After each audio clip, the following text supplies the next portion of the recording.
मेरे रसूल करीम सल्लल्लाहु ताला अलैहि वसल्लम ने फरमाया, जब तुम्हें कोई बुरा ख्वाब आए तो शैतान तुमसे खेल गया। जब तुम कोई बुरा ख्वाब आज देखो तो ये बुखारी मुस्लिम है और 3 नुस्खे हुजूर ने बयान फरमाए।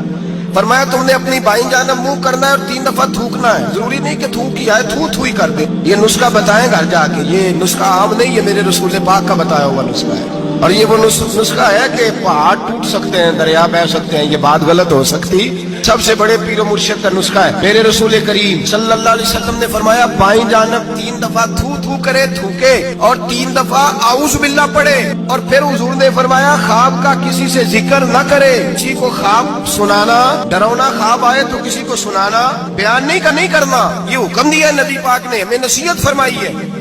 फरमाया उल्टी जानब मुंह करके 3 दफा थूक दे, आऊज़ बिल्लाह पढ़ दे, किसी को बताए ना, 3 बातों पे अमल करे। अल्लाह के रसूल बयान करते हैं कि उसका ख्वाब उसे